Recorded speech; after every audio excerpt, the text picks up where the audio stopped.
प्रणाम सभी को। आज हम इस भाग में सीमांत उपयोगिता तथा कुल उपयोगिता के संबंध को स्पष्ट करेंगे कि सीमांत उपयोगिता और कुल उपयोगिता में क्या संबंध है, अथवा तालिका एवं रेखा चित्र की सहायता से कुल उपयोगिता एवं सीमांत उपयोगिता के संबंध की व्याख्या करेंगे। कुल उपयोगिता एवं सीमांत उपयोगिता के संबंध की व्याख्या तालिका और रेखा चित्र के द्वारा करेंगे। तो सीमांत उपयोगिता तथा कुल उपयोगिता में संबंध पहले समझते हैं। कुल उपयोगिता क्या है? इससे पहले भी 2-3 बार रिपीट हो चुका है कुल उपयोगिता, फिर भी डेफिनेशन लिखना पड़ेगा हमें। कुल उपयोगिता उपभोग की सभी इकाइयों, उपभोग करने वाली सभी इकाइयों के उपभोग से उपभोक्ता को, उपभोग की जाने वाली कुल इकाइयों के उपभोग से उपभोक्ता को जो उपयोगिता प्राप्त होती है, सभी इकाइयों से उपभोक्ता को जो उपयोगिता प्राप्त होती है उसे कुल उपयोगिता कहते हैं। उपभोग की गई सभी इकाइयों से प्राप्त उपयोगिता को कुल उपयोगिता कहेंगे। कुल उपयोगिता की परिभाषा: कुल उपयोगिता उपभोग की विभिन्न इकाइयों से प्राप्त, उपभोग की विभिन्न इकाइयों से प्राप्त सीमांत उपयोगिताओं का योग होता है। कुल उपयोगिता उपभोग की विभिन्न इकाइयों से प्राप्त सीमांत उपयोगिता का योग होता है। इसका सूत्र है TU कुल उपयोगिता बराबरी से सिग्मा MU, अर्थात कुल उपयोगिता TU योग होती है किसका? सीमांत उपयोगिताओं का, MU का। MU का योग क्या है? TU। अब कुल उपयोगिता का उदाहरण: एक उपभोक्ता द्वारा वस्तु X की विभिन्न इकाइयों के उपभोग से प्राप्त की जाने वाली सीमांत उपयोगिता एवं कुल उपयोगिता को व्यक्त किया गया है। क्या दर्शाया है? तालिका 2 में, तालिका 2, इससे ऊपर जो तालिका थी वो 1 नंबर थी, यह 2 नंबर है। तालिका 2 से एक उपभोक्ता द्वारा वस्तु X की विभिन्न इकाइयों के उपभोग से प्राप्त की जाने वाली सीमांत उपयोगिता एवं कुल उपयोगिता को व्यक्त किया गया है। देखते हैं तालिका 2 कुल उपयोगिता। यहाँ तालिका में दिखाया गया है वस्तु X की इकाइयाँ, वस्तु X की इकाइयों को सीमांत, दूसरे कॉलम में दिखाया गया है सीमांत उपयोगिता को, और तीसरे कॉलम में दिखाया गया है कुल उपयोगिता TU बराबरी से सिग्मा MU। तो पहली जो वस्तु है, वस्तु X की इकाई, उससे सीमांत उपयोगिता प्राप्त हो रही है 40। कुल उपयोगिता कितनी हुई? 40। क्यों? कुल उपयोगिता क्या है? सीमांत उपभोग की गई इकाई का योग कुल उपयोगिता कहलाता है। तो पहली इकाई का उपभोग किया, उसे सीमांत उपयोगिता कितनी प्राप्त हुई? 40। तो कुल उपयोगिता कितनी हुई? 40। TU बराबरी से MU। दूसरी इकाई का उपभोग करता है, उससे 30 सीमांत उपयोगिता प्राप्त होती है, तो 40 धन 30 बराबरी से कुल उपयोगिता हुई 70। तीसरी इकाई से सीमांत उपयोगिता प्राप्त हुई 20, तो पहले का टोटल क्या था? 70 धन 20 बराबरी से कुल उपयोगिता हो गई 90। चौथी इकाई से सीमांत उपयोगिता प्राप्त हुई 10, तो पहले का योग था 90 धन 10 बराबरी से कुल उपयोगिता कितनी हो गई 100। वस्तु वही है क्योंकि वस्तु x की इकाइयाँ, जैसे वस्तु x में रोटी रखते हैं तो रोटी का उदाहरण में पहली रोटी से 40 उपयोगिता प्राप्त हुई, कुल उपयोगिता 40। दूसरी रोटी से हमें सीमांत उपयोगिता 30 प्राप्त हुई, तो 40 धन 30 बराबर से 70। अगली इकाई से 20 सीमांत उपयोगिता प्राप्त हुई, तो 30 धन 20 बराबर से 90। और चौथी इकाई से 10 सीमांत उपयोगिता प्राप्त हुई, तो 90 धन 100, 90 धन 10 बराबरी से 100। पाँचवीं इकाई जैसे ही प्राप्त की तो उससे सीमांत उपयोगिता घट करके 0 हो गई। तो प्रत्येक इकाई से 10-10 मिल रही थी उपयोगिता, है ना, तो 10-10 कम होते चली गई। तो पाँचवीं इकाई से प्राप्त सीमांत उपयोगिता है 0, तो यहाँ पर 100 धन 0 बराबरी से कुल उपयोगिता हुई प्राप्त 100। अगली इकाई का उपभोग जैसे ही करेगा, क्योंकि उसे भूख कितने रोटियों की थी, 5 रोटियों की, 5 रोटी पर, 5वीं रोटी पर वह पूर्ण बिंदु पर आ गया, क्योंकि यहाँ सीमांत उपयोगिता उसे 0 प्राप्त हो रही है। अगली इकाई का उपभोग जैसे ही करेगा तो फिर सीमांत उपयोगिता उसे प्राप्त होगी 10, तो 100 में से 10 घट जाएंगे तो कुल उपयोगिता बच जाएगी 90। और सातवीं इकाई का जैसे ही उपभोग और करेगा तो उससे दुगना सीमांत उपयोगिता घटेगी 20, तो 90 में से 20 गए 70, तो अब कुल उपयोगिता कितनी बच गई 70। इस प्रकार से अगर ज़्यादा ज़बरदस्ती करेंगे तो कुल उपयोगिता -0 पर आने जो है पहुंच जाएगी, हैं। तो एक पूर्ण तृप्ति बिंदु पर आकर के उपभोक्ता को अगली इकाइयों से माइनस सीमांत उपयोगिता प्राप्त होती है और उसी दर से कुल उपयोगिता भी घटती है। तालिका 2 में 5वीं इकाई तक कुल उपयोगिता बढ़ रही है, क्योंकि 5वीं इकाई तक सीमांत उपयोगिता धनात्मक है। 5वीं इकाई पर कुल उपयोगिता अधिकतम मैक्सिमम है, क्योंकि वह बिंदु पूर्ण तृप्ति का बिंदु है। 6वीं इकाई पर कुल उपयोगिता घट जाती है, क्योंकि 6वीं इकाई पर उपभोक्ता की अनुपयोगिता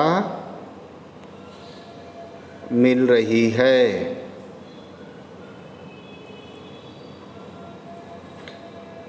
अब आगे समझते हैं। इसका प्रश्न यह भी अलग से बन सकता है, कुल उपयोगिता को उदाहरण सहित समझाइए।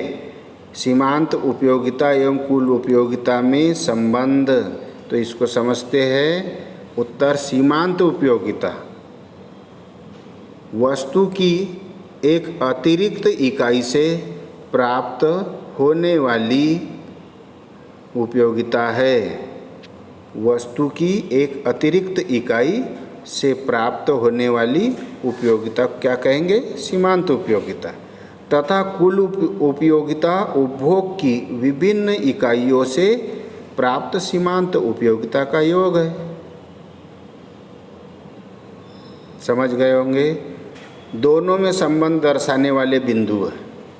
पहला बिंदु है प्रारंभ में कुल उपयोगिता तथा सीमांत उपयोगिता दोनों धनात्मक होती है। देख रहे तालिका में धनात्मक रूप में है, सीमांत भी उपयोगिता कुल उपयोगिता भी। दूसरा है वस्तु की उत्तरोत्तर इकाइयों का उपभोग करने पर, निरंतर अगली इकाई का उपभोग करने पर, गैप नहीं लेना है। अगली इकाई का उपभोग करने पर कुल उपयोगिता में घटती हुई दर से वृद्धि होती है। फिर सीमांत उपयोगिता क्रमशः घटती जाती है, एक सीमा पर पहुंचकर 0 हो जाती है और फिर ऋणात्मक होने लगती है। तालिका को अच्छे से समझ लिया तो यह संबंध हम बिना याद किए ही लिख सकते हैं। अगला चौथा बिंदु है इसका, जब सीमांत उपयोगिता शून्य हो जाती है तब कुल उपयोगिता अधिकतम, यहाँ दिख नहीं रहा है, क्या समझना है, अधिकतम, कुल उपयोगिता अधिकतम होती है, यही पूर्ण संतुष्टि का बिंदु कहलाता है।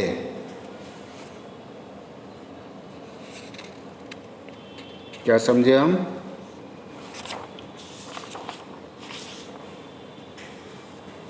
कौन सा पूर्ण तृप्ति का बिंदु हो जाता है? जब सीमांत उपयोगिता शून्य हो जाती है तब कुल उपयोगिता अधिकतम होती है, सबसे अधिक। सीमांत उपयोगिता शून्य होगी तब कुल उपयोगिता कितनी होगी?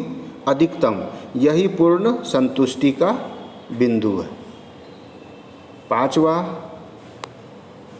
जब सीमांत उपयोगिता ऋणात्मक होती है तब कुल उपयोगिता घटने लगती है। यह दिख नहीं रहा होगा, लगती है समझेंगे, घटने लगती है। कब घटने लगती है? जब सीमांत उपयोगिता ऋणात्मक होती है तब कुल उपयोगिता घटने लगती है। इसे निम्न तालिका द्वारा स्पष्ट किया जा सकता है। तालिका देखिए, वस्तु x इकाई, दूसरा है वस्तु x इकाइयाँ, दूसरा सीमांत उपयोगिता mu, और इस कॉलम में है कुल उपयोगिता TU। TU कोष्ठक में सीमांत उपयोगिता रख दी MU। देखते हैं पहली इकाई का, वस्तु की वस्तु x की इकाई पहली, जैसे उपभोग करते हैं तो 40 सीमांत उपयोगिता प्राप्त होती है, तो कुल उपयोगिता 40 है। दूसरी वस्तु का उपभोग करते हैं तो इससे सीमांत उपयोगिता 30 प्राप्त होती है, तो 40 धन 30 बराबर से 70, कुल उपयोगिता कितनी हो गई? 70। अगली इकाई, तीसरी इकाई का उपभोग करेंगे तो सीमांत उपयोगिता प्राप्त होगी 20, तो 70 धन 20 बराबरी से कुल उपयोगिता 90। चौथी इकाई का उपभोग करेंगे तो सीमांत उपयोगिता प्राप्त होगी 10, 90 धन 10 बराबरी से कुल उपयोगिता होगी 100। पाँचवीं इकाई का जैसे उपभोग करेंगे तो इससे सीमांत उपयोगिता प्राप्त होगी 0, तो 100 धन 0 बराबर से 0। यहाँ कुल उपयोगिता अपने अधिकतम स्तर पर है।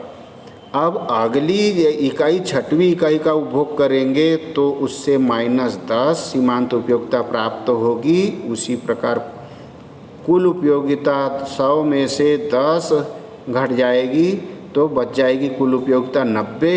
सातवीं इकाई का उपभोग करेंगे तो सीमांत उपयोगिता 20 प्राप्त होगी, -20, तो 90 ऋण 20 बराबरी से 70, कुल उपयोगिता बची 70। चित्र द्वारा निरूपण इसका किस प्रकार से करेंगे? उपरोक्त तालिका का ये दिखाया गया है। y बिंदु है और यहाँ y1 बिंदु है, ये 0 है ना। इस पर क्या दिखाया गया है? मार्जिनल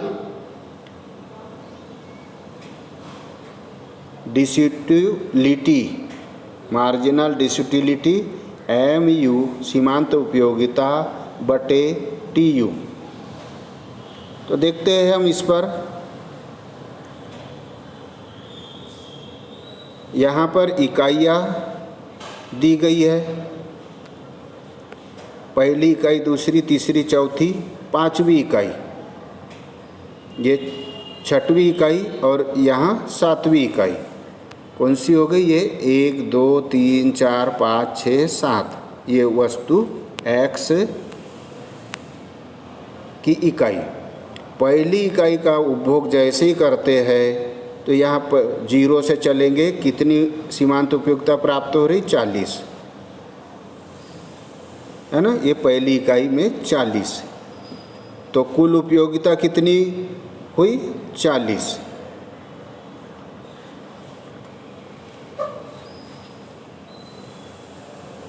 ये है कुल उपयोगिता वक्र और ये है सीमांत उपयोगिता वक्र, है ना। अब अगली ये है कुल उपयोगिता वक्र और यहाँ AMU है, ये कोने में AM ही आया है, वहाँ AMU लिखना है आपको, है ना। यहाँ यूनिट है, ये इकाई, तो AMU सीमांत उपयोगिता। तो यहाँ पर कुल उपयोगिता और सीमांत उपयोगिता कितनी है? 40। अगली दूसरी इकाई का जैसे ही उपभोग करेगा, इस इकाई का उपभोग करेगा तो सीमांत उपयोगिता प्राप्त होगी उसे 30।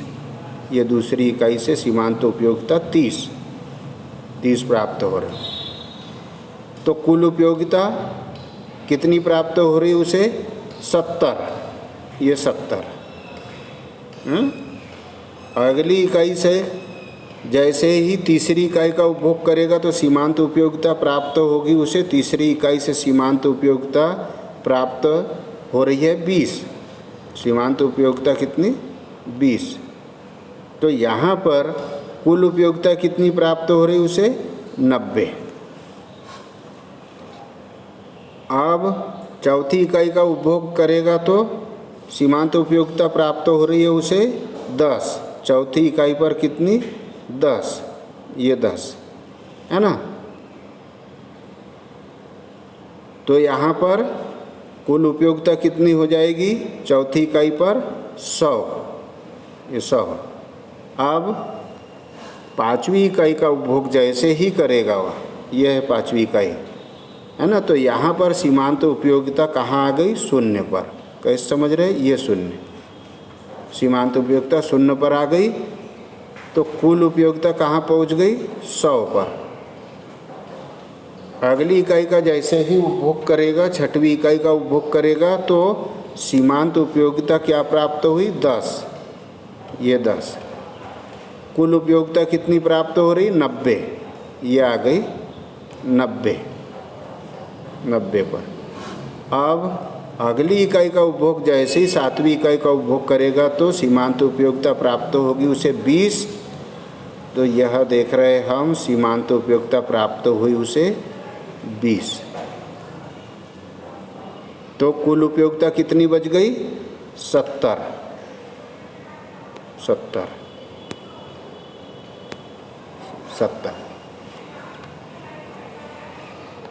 कुल उपयोगिता एवं सीमांत उपयोगिता के पारस्परिक संबंध को उपर्युक्त चित्र की सहायता से समझा जा सकता है। चित्र में ADEP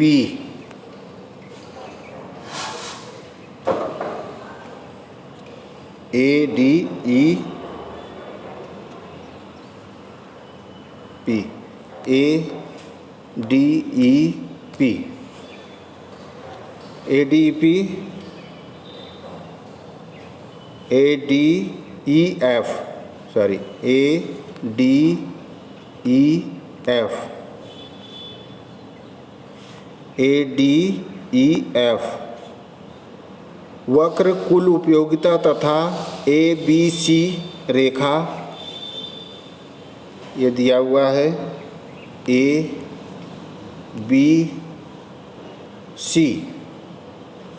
कौन सी रेखा? ये वाली रेखा ABC। और ये है, ये वाली रेखा कौन सी होगी? ADEF रेखा। और ये रेखा सीमांत रेखा ABC रेखा सीमांत उपयोगिता रेखा है। दोनों वक्रों की सहायता से हम निम्नलिखित संबंध निकाल सकते हैं। पहला संबंध, जब तक सीमांत उपयोगिता धनात्मक है, देख रहे हैं, चाहे वह घट रही है, तब तक कुल उपयोगिता बढ़ती है। बिंदु A से E तक की स्थिति में, बिंदु A से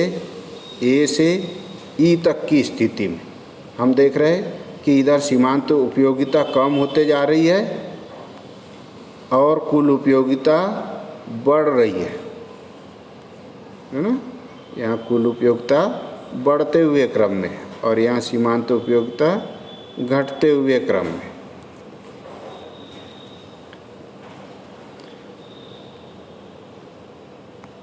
तो जब तक सीमांत उपयोगिता धनात्मक है, चाहे वह घट रही है, तब तक कुल उपयोगिता बढ़ती है बिंदु ए से ई तक की स्थिति।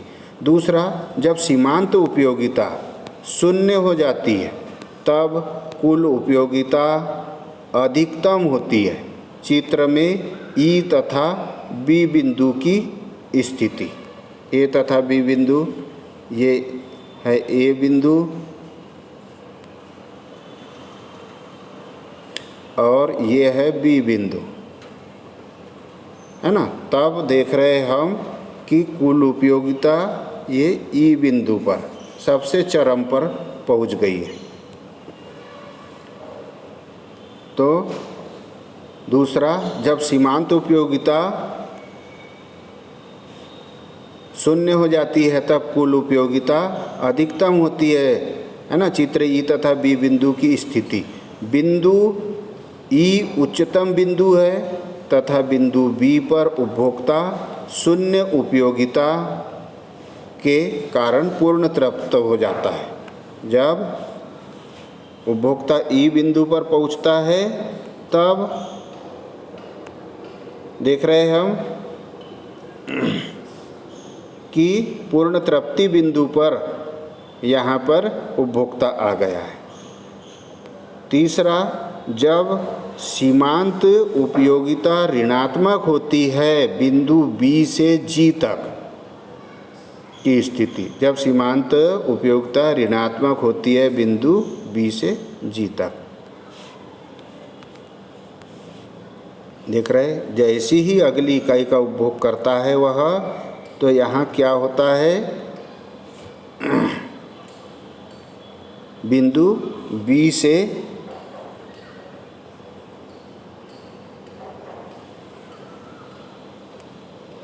ये बिंदु जी,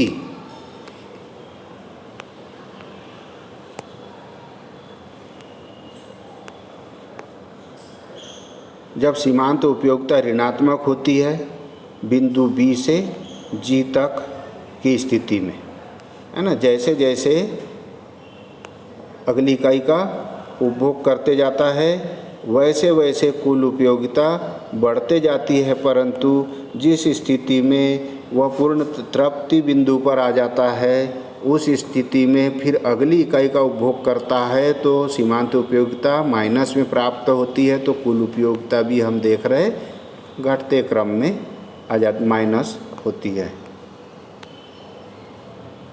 अगला प्रश्न, व्यक्तिगत मांग तथा बाजार मांग में अंतर स्पष्ट कीजिए। व्यक्तिगत मांग तथा बाजार मांग में अंतर अगले भाग में हम समझेंगे। धन्यवाद। तो आज का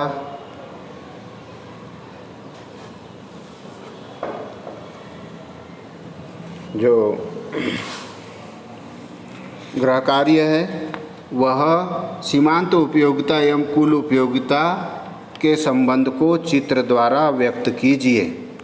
तो ये चित्र बनाना है आपको, सीमांत उपयोगिता तथा कुल उपयोगिता के संबंध को दर्शाने वाला चित्र बनाइए। ये चित्र से सभी तालिका भी दोनों बन जाएगी और इसकी व्याख्या भी हो जाएगी। धन्यवाद।